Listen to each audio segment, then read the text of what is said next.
Bom dia, podemos sentar, por favor.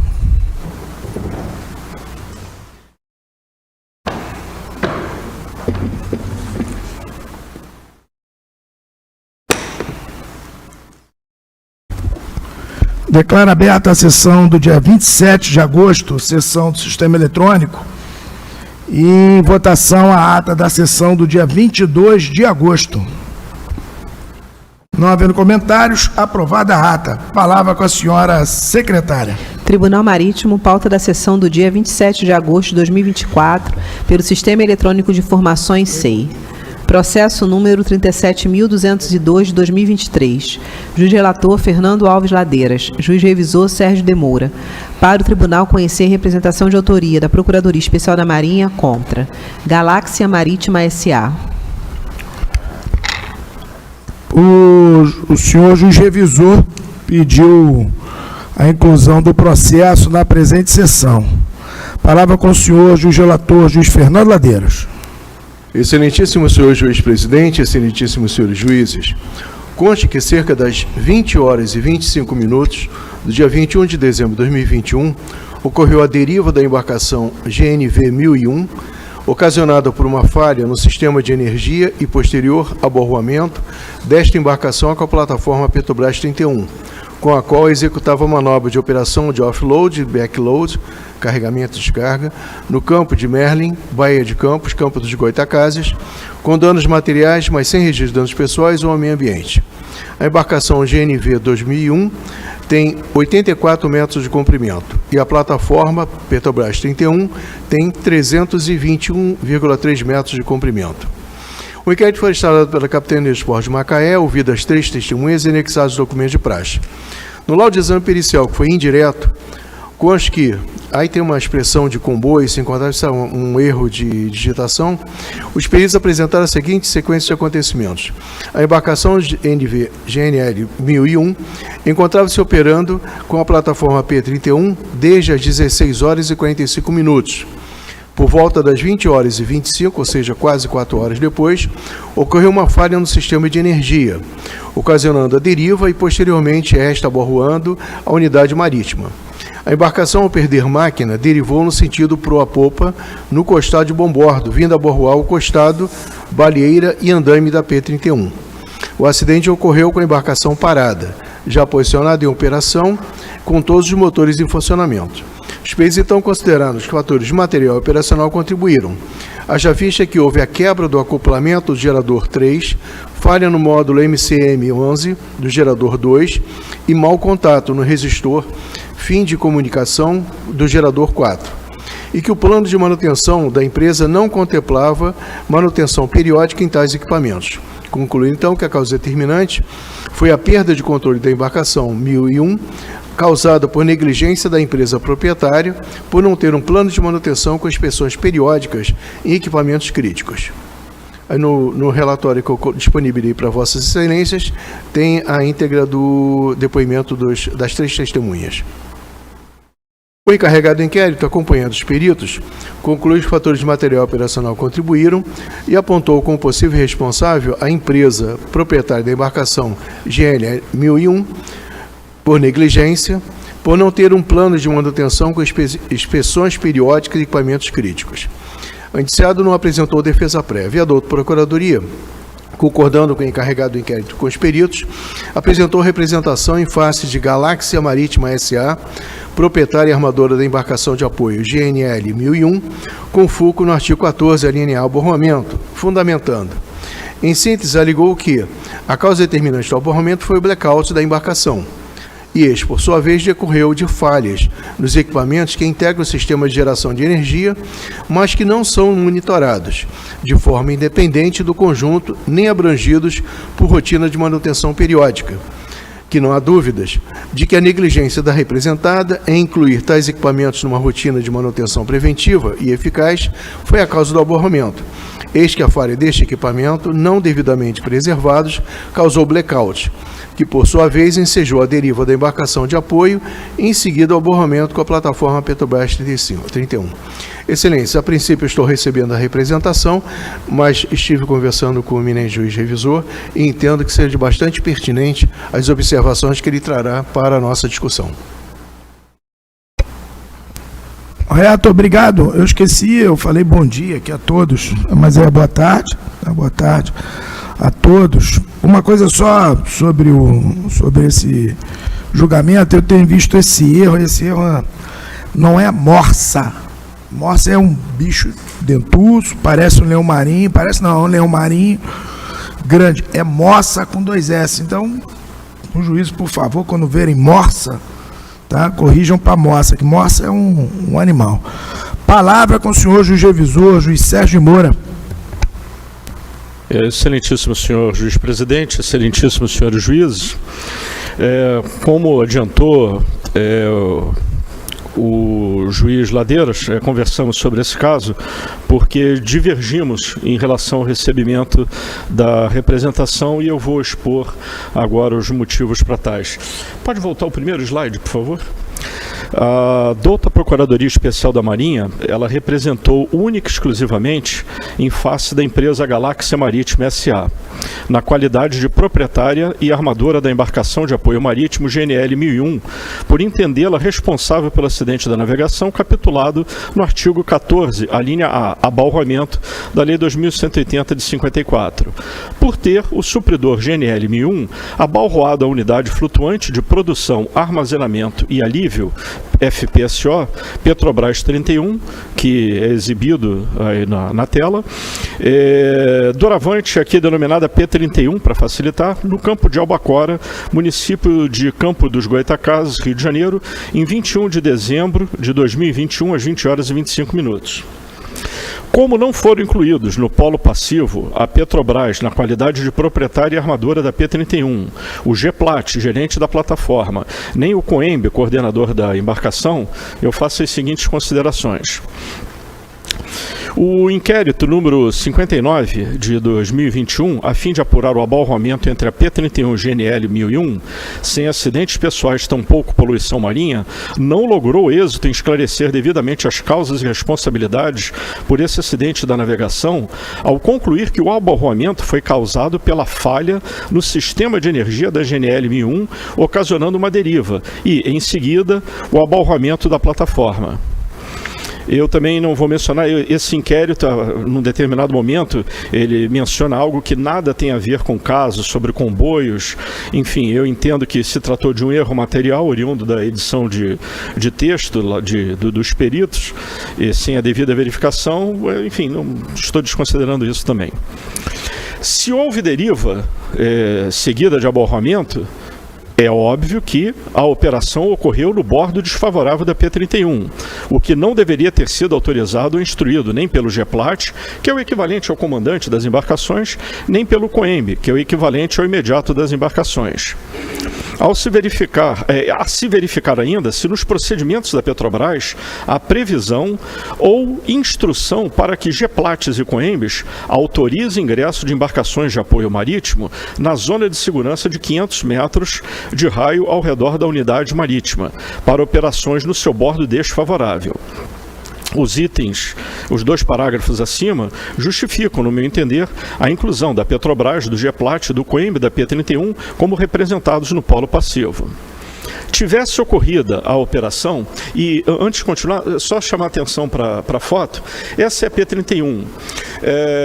Eu recentemente fiz uma divulgação para os juízes sobre a diferença de ancoragem dos FPSOs. A P31 é um FPSO que ele é ancorado por turret.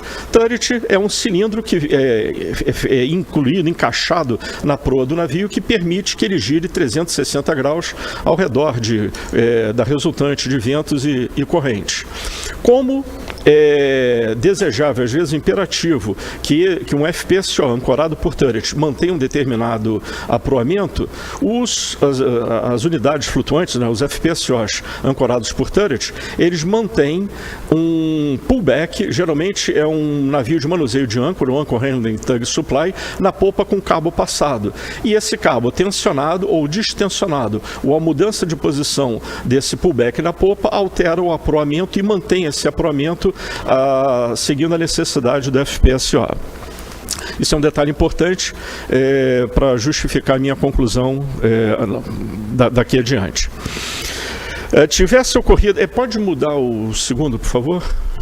Muda mais um, por favor. Perfeito. Esse é o croquis da situação. O FPSO, antes do abalroamento, ele tinha uma proa de 0,25, ele tinha um vento de 3 nós, que é desprezível, vento de 3 nós não afeta em absolutamente nada, porém, a 0,18, vindo de 0,18, havia uma corrente de 2 nós e meio. Essa sim, esse sim, um vetor forte, uma corrente que influenciava diretamente na deriva do navio. Tivesse ocorrido a operação de movimentação de carga no bordo oposto da P-31, Boreste, este sim, o bordo favorável, a deriva da GNL Mi-1, após a falha do sistema de energia, a afastaria da P-31 e o abalroamento inexistiria. Pode passar um slide, por favor, mais um. Perfeito.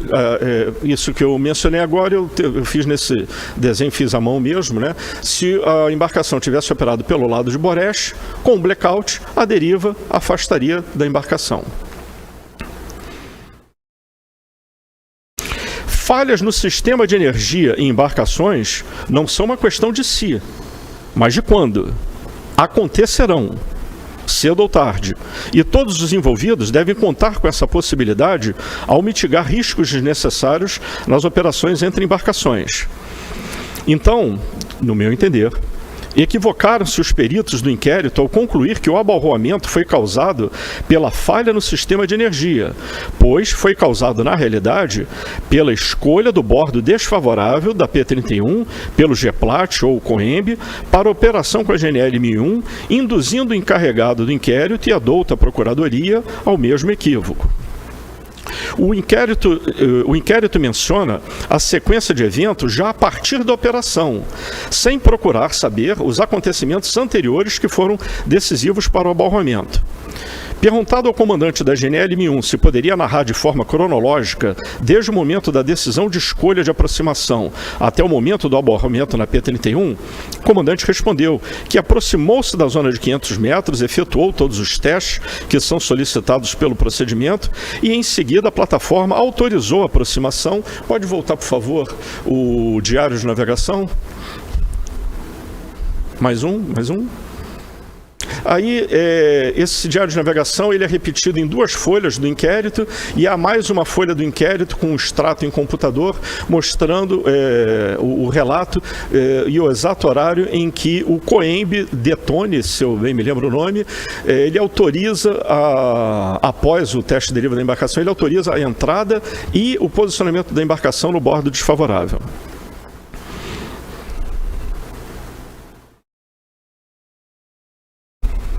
Então, ainda continuando aí o relato do comandante, o comandante relata que se aproximou-se da zona de 500 metros, efetuou todos os testes que são solicitados pelo procedimento e, em seguida, a plataforma autorizou a aproximação.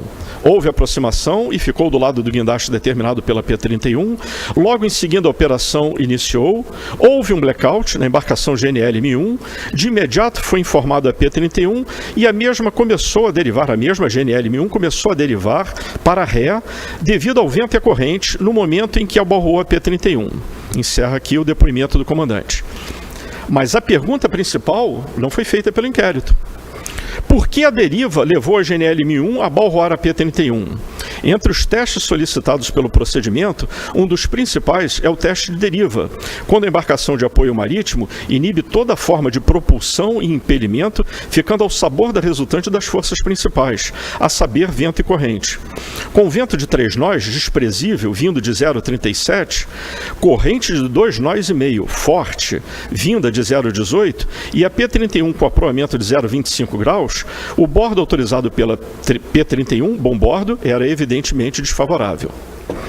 Perguntado ao GEPLAT a mesma pergunta, o GEPLAT da P-31, se poderia narrar de forma cronológica desde o momento da aproximação da GNL Mi-1 até o momento do abalroamento na P-31, este respondeu que estava em sua sala, onde foi informado pelo Coembe que a GNL Mi-1 havia perdido o controle de máquinas, que então se deslocou para a sala de controle da plataforma, onde, chegando, ele e o Coembe chamaram via rádio a embarcação Maersk Traveler, que estava como pullback, para que deslocasse a popa, sendo para que deslocasse a popa da P-31, afastando-a da GNL-1001, para evitar que a GNL-1001 abalroasse, atingindo também as baleeiras 1 e 2 de bombordo. Sendo assim, a GNL-1001 atingiu apenas o costado, fazendo uma moça e danificando o andaime, que ficou retorcido, não chegando a atingir a baleeira.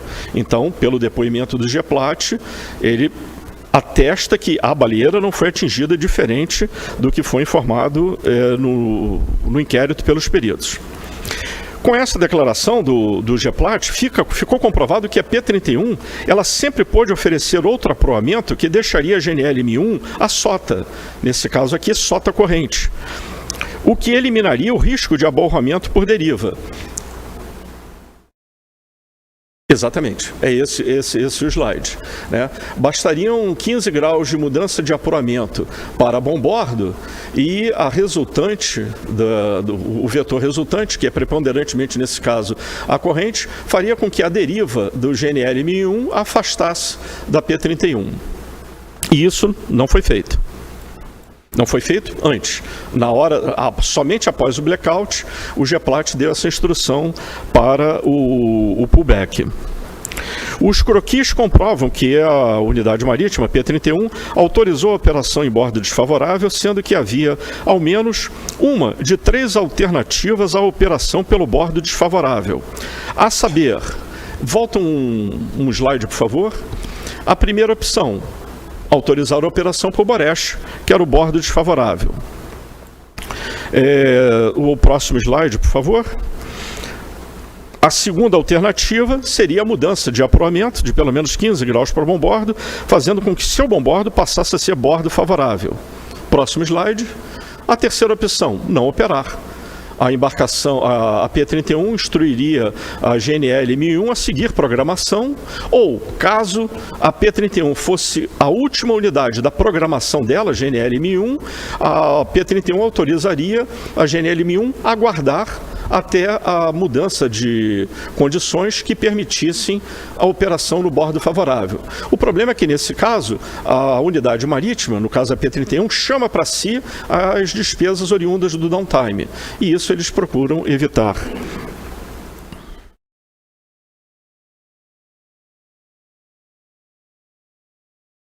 Outro procedimento pré-operatório não foi perguntado pelos peritos do IAFN, do inquérito. A P-31 disponibilizou defensas e ocorramas distribuídas ao longo do seu costado de bombordo, no setor onde instruiu a GNL-1001 se aproximar para operar? Isso não consta, eu pelo menos não achei. Eu creio ter lido bem atentamente todo o processo e não achei essa pergunta nem nenhuma menção sobre isso. Por quê? Pois mesmo com o evento do blackout e a deriva na direção da P-31, não era para ver o choque da embarcação de apoio marítimo com a unidade marítima, pois a embarcação de apoio marítimo encostaria nas defensas e os costados de P-31 e GNL-1001 não se chocariam. O inquérito ainda menciona que a embarcação, ao perder máquina, derivou no sentido proa-popa no costado de bombordo, vindo abalroar o costado, baleeira e andaime da P-31, mas o GEPLAT declarou em seu depoimento que a GNL-1001 atingiu apenas o costado, fazendo moça, danificando o andaime, que ficou retorcido, não chegando a atingir a baleeira. Mesmo assim, a conclusão do inquérito e a representação da Procuradoria, porque seguiram os peritos, mantiveram a baleeira como um dos danos materiais. A representada, diga-se diligentemente, realizou uma investigação interna para analisar as causas do acidente. Emitiu um relatório final de anomalias e o disponibilizou para os peritos, onde mencionou plano de manutenção que não previa inspeção periódica desses equipamentos, módulo e resistor, tamanho das peças. Mas os peritos concluíram não ter um plano de manutenção com inspeções periódicas em equipamentos críticos. Eu vou repetir só para chamar a atenção disso, né? A empresa, né, ela disponibilizou, ela mesmo no sentido de contribuir, ela menciona que entregou mesmo um plano de manutenção que não previa inspeção periódica desses equipamentos, módulo e resistor. Mas na conclusão dos peritos, isso se transforma em não ter um plano de manutenção com inspeções periódicas em equipamentos críticos, o que altera completamente a percepção de grandeza do fato. A Procuradoria menciona em sua representação, extrai-se do laudo do exame pericial que as condições ambientais eram boas e não tiveram relação com o acidente. Aí eu fiquei na dúvida, porque se condições ambientais não tiveram relação com o acidente, o que então levou a GNL 1001, que estava posicionada dinamicamente, entenda-se, sem movimento algum, ao sofrer o blackout, ficando inerte, sem propulsão, nem impelimento lateral ou azimutal, a começar a se mover na direção da P-31, uma corrente marinha de 2,5 nós, que foi ignorada pelos peritos.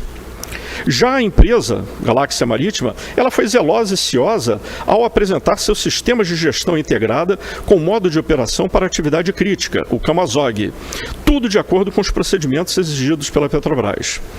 Assim sendo, pelos equívocos do inquérito que induziram ao equívoco o encarregado do inquérito e a douta Procuradoria,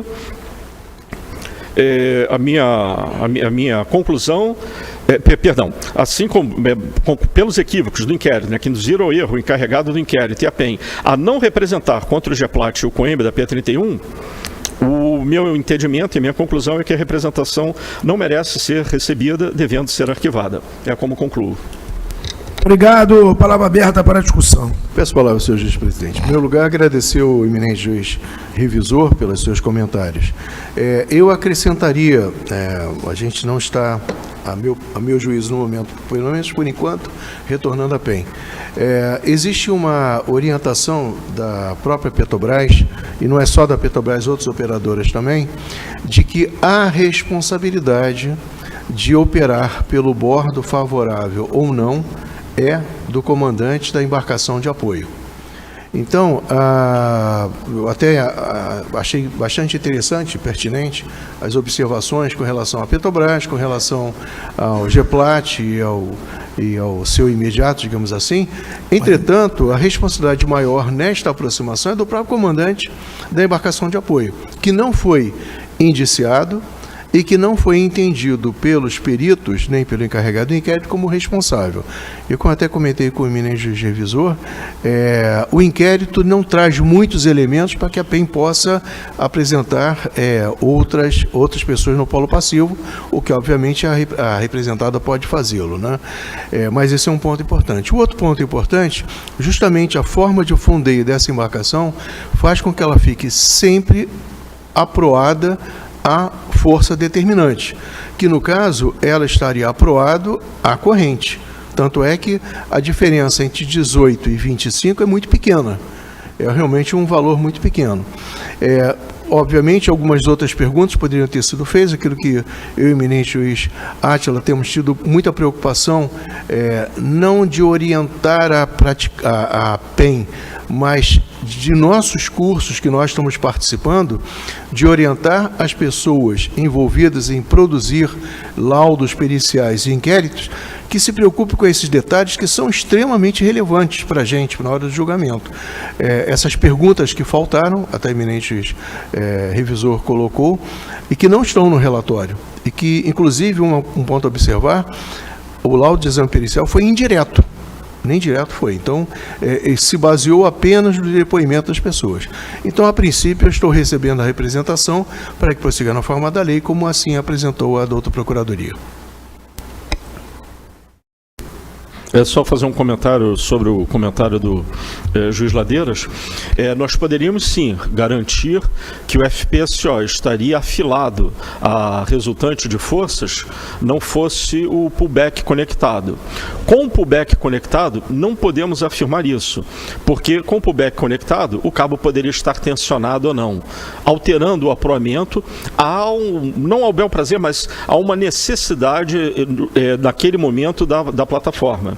Como isso não consta dos autos, não podemos dizer que o FPSO estaria afilado à corrente, mas poderia estar sob a influência dessa atração do Anchor Handling Tug Supply. E o meu comentário termina apenas reforçando o que eu defendo. Como houve uma representação única e exclusiva contra a empresa, que eu entendo que foi a que foi mais diligente, né, o contrário de negligente, né, com todo o auxílio que ela promoveu à investigação do fato, e a ausência, eu mencionei GEPLAT e COEMB, mas poderíamos também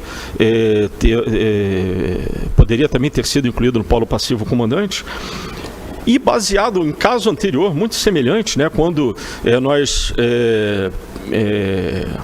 pedimos, né, para que voltasse para a Procuradoria um processo para inclusão de alguém no polo passivo, e o processo acabou sendo arquivado, eu estou partindo diretamente para o pedido de arquivamento, que eu acho que vai promover a justiça nesse caso.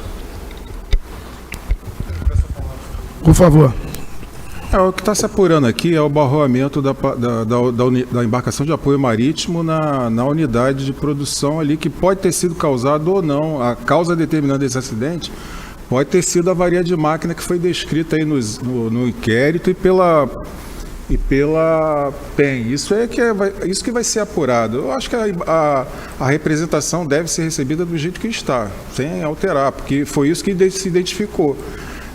De outros julgados aqui, inclusive consultando o manual da Petrobras, tem o bordo favorável e o bordo desfavorável. Não é que é desejável operar no bordo favorável? Ok. É proibido manobrar no bordo desfavorável? Não. Isso é a decisão do comandante. Ele decidiu operar naquele bordo. A unidade de produção não fez pressão em cima da unidade para operar.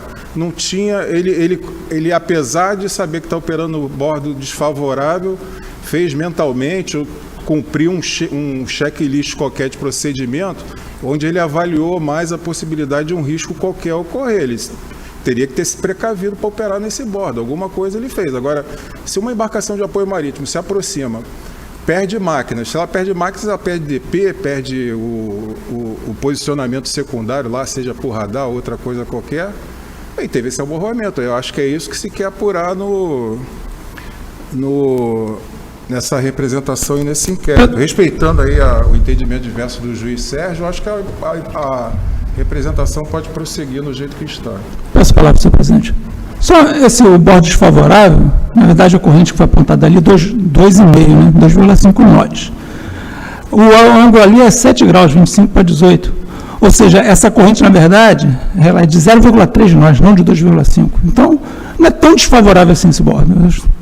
A ação do comandante, do GEPLAT, não caberia ser responsabilizado como acertadamente fez a PEN. Então, eu recebi a representação no extremo que se encontra mesmo. Por favor, peço a palavra novamente. Apenas comentando o primeiro comentário do juiz Átila. A embarcação, quando chega, ela faz um teste de deriva e informa essa deriva à unidade marítima. A unidade marítima, ela autoriza ou não a entrada. Realmente, o comandante, nesse caso, no meu entender, ele deveria ter recusado a manobra, porque era bordo desfavorável. Comentando o comentário do Gil Júlio, a corrente é uma corrente maria de 2,5 nós. Isso não muda. São 2,5 nós de corrente. Isso é uma corrente poderosíssima, que mesmo com ângulo pequeno, ela foi responsável, porque o vento era desprezível, ela foi responsável pela deriva da embarcação contra o costado da P-31. Fosse um outro apolamento, ela estivesse em outro bordo, essa resultante de força a afastaria. E a P-31 foi demonstrado que ela tinha condição de, a todo e qualquer momento, alterar o seu apolamento. Então, se ela teve condição de pedir uma alteração de apolamento a partir do momento que houve o blackout, ela poderia ter feito isso antes. Só um instantinho, por favor. Voltando à questão... A questão da representação quanto à empresa, né, sobre o que causou o aborramento, esse é o ponto principal da minha análise. A falha mecânica que poderia, nessa falha mecânica, atribuir-se culpa à empresa, a falha do módulo e do resistor, certamente causou blackout. Mas de modo algum causou abarroamento. O que causou abarroamento foi a deriva com a embarcação inerte contra o costado. E isso foi causado pela diferença de apuramentos. Um apuramento que foi oferecido pela P31 desfavorável. O comandante poderia ter recusado? Poderia, deveria, não fez. Também não está no polo passivo. Eu entendo que nesse caso também poderiam ser representados Coembe e Geplat, porque eles decidiram o apuramento e chamaram a embarcação. Entendo que também eles tenham responsabilidade sobre isso. E por isso, como somente a empresa foi representada, prosseguir com o processo, nós poderemos chegar prosseguindo com o processo, ou exculpar a representada ou culpar a representada. O que eu acho que não é o caso. Por isso que eu entendo que o arquivamento seja a melhor opção para se fazer justiça. Cerrado? Tem mais nenhum voto, não, né? Não, cerrado. Só realmente a receber ou arquivar. Exatamente. Porque senão a gente vai começar, a gente está entrando no mérito até, né, a minha observação. Então tá bom. Então encerrada a fase de discussão, como vota o juiz Júlio? Receber a representação nos termos que se encontram. O voto do juiz relator é por receber. E o voto do juiz arquivar. Sérgio por arquivar, não receber. Arquivar. Arquivar. Não é não receber, devolver, fazer nada. É arquivar. Arquivar. Depois publicar nota do regulamento. Não receber e publicar nota. Tá, então esses dois votos já temos, né? Agora então estamos chamando os outros votos. Tá bem. Juiz Átila. Receber a representação nos termos que se encontram. Juiz Nelson. Arquivar. Nossa, são foda. Então... Juiz Marcelo. Arquivar. Esse mês de agosto realmente é retrógrado mesmo. Tá aqui, tá no papelzinho. É a terceira vez que eu desempato. E representações. Bom, dentro das minhas convicções, eu sigo o voto do juiz relator. Receber a representação. Então, decidiu o Tribunal Marítimo por maioria em receber a representação nos termos do voto do juiz relator. Publicação do voto no processo número 37.202 de 2023. Decidiu o tribunal, por maioria, receber a representação nos termos que se encontra para que prossiga na forma da lei, nos termos do voto do senhor juiz relator, que foi acompanhado pelos senhores juízes Júlio Neves e Átila. Vencido o senhor juiz revisor Sérgio de Moura, que não recebia representação e mandava publicar nota para arquivamento, no que foi acompanhado pelos senhores juízes Nelson e Marcelo, e com voto de desempate do senhor juiz presidente, com fundamento no artigo 70 da lei número 2180 de 54. Está aqui o trabalho do juiz revisor, é digno de um trabalho bem feito, bem apurado. E é lógico que a gente não pode adiantar voto nem nada, percepção, mas foi muito bem feito.